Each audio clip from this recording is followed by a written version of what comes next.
Assalamualaikum warahmatullahi wabarakatuh. Halo semuanya, perkenalkan nama saya Febriani Wulandari.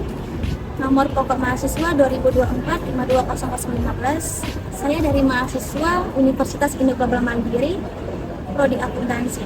Pada video ini saya akan menjelaskan ERD siklus akuntansi. Selamat menyaksikan.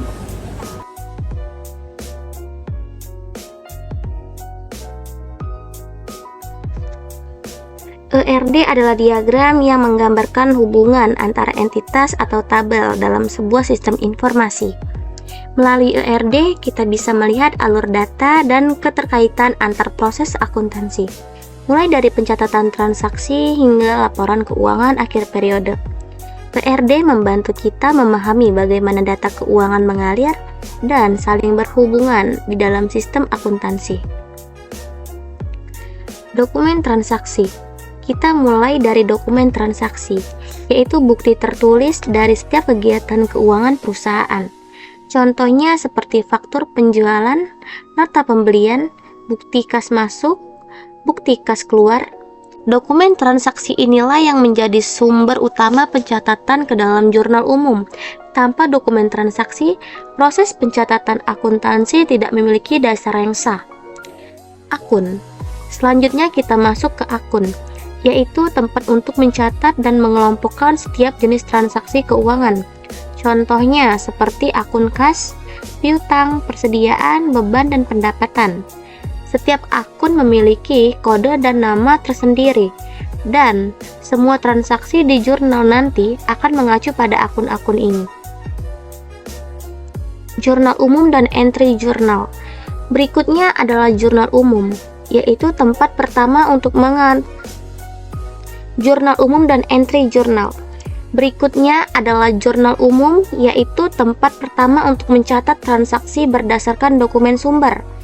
Satu jurnal umum memiliki banyak entry jurnal, karena setiap transaksi biasanya melibatkan lebih dari satu akun debit dan kredit. Dari entry-entry ini, data transaksi kemudian diposting ke buku besar. Buku besar. Buku besar berisi kumpulan akun yang telah diperbarui berdasarkan hasil postingan dari jurnal. Disinilah setiap akun menunjukkan perubahan saldo selama periode berjalan. Saldo akhir dari buku besar ini kemudian dirangkum dalam neraca saldo. Neraca saldo. Neraca saldo menampilkan daftar semua akun beserta saldo debit dan kreditnya setelah proses posting selesai. Namun, saldo ini masih bersifat sementara karena mungkin masih ada transaksi yang perlu dilakukan penyesuaian.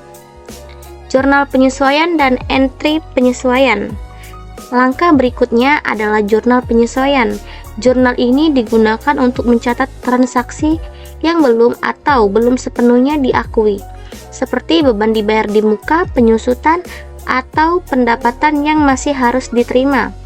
Satu jurnal penyesuaian memiliki beberapa entry penyesuaian. Hasil dari entry penyesuaian ini akan memperbarui saldo akun di buku besar. Neraca saldo penyesuaian.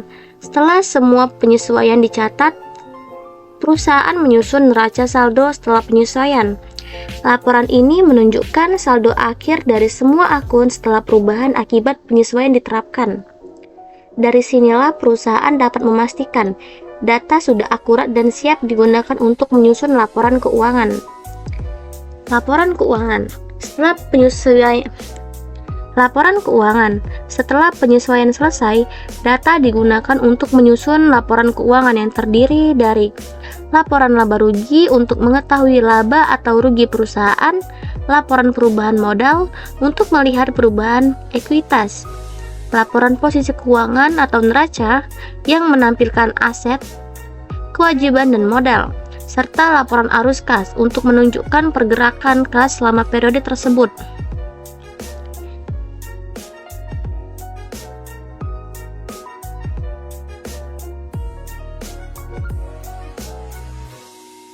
Jurnal penutup. Setelah laporan keuangan disusun, dibuat jurnal penutup untuk menutup akun sementara seperti pendapatan, beban, dan FRIV. Neraca saldo setelah penutupan.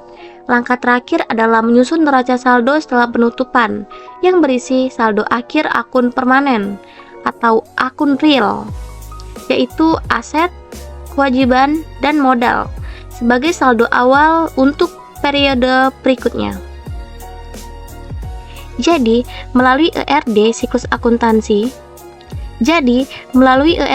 akuntansi, kita bisa melihat bagaimana setiap proses mulai dari dokumen transaksi, pencatatan penyesuaian, hingga laporan akhir saling terhubung dan membentuk sistem informasi akuntansi yang lengkap. Dengan memahami hubungan antar entitas ini, kita dapat memastikan bahwa proses akuntansi berjalan struktur, terintegrasi, dan akurat. Sekian video penjelasan saya pada materi ini. Terima kasih telah menyaksikan. Saya akhiri. Wassalamualaikum warahmatullahi wabarakatuh.